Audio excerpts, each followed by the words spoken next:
dowladda Soomaaliya ayaa sheegday inay xabsiga dhigday dhalinyaro Soomaali ah oo caalanka Mareykanka ku dul joogsada leeyahay.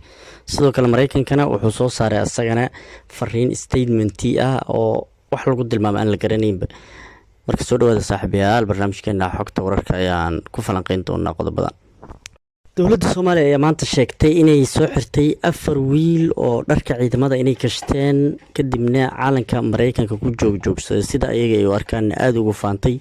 wiilashan ayaa waxaa la sheegay mid inuu ahaa 22 jir, midna uu ahaa 17 jir, mid kale 16 jir uu ahaa, mid kalena 15 jir uu ahaa. dabcan waxaa la yiri waxay bahdileen ama ay macnaha maxaan ku yiraahdaa qaab darro ula dhaqmeen caalanka Mareykanka oo calal ah la yiri. laakiin marka hore waxaan rabnaa inaan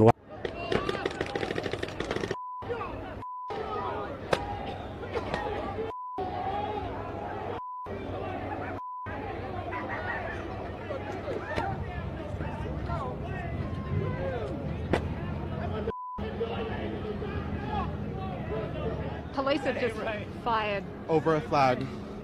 I took my flag and I slapped it on the ground because obviously the state of America. I'm dragging them because they're dragging us. And over a flag, y'all saw what happened. Listen, I'm here because there's people that can't be here.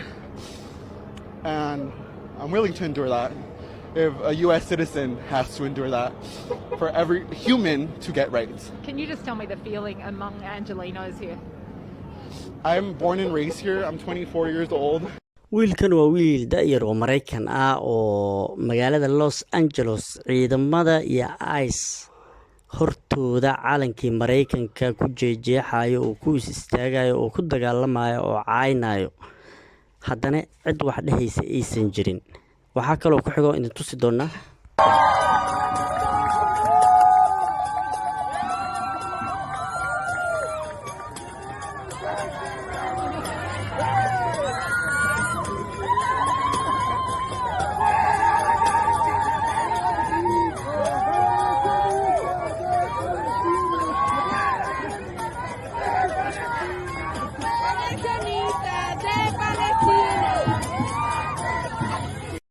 waa Falastiini ku nool asagana dalka Mareykanka oo caalankiisii kor u haayo caalanka Mareykankana ku istaagaya asagana oo wax laga qabtay iyo wax la dhahaa misna aysan jirin.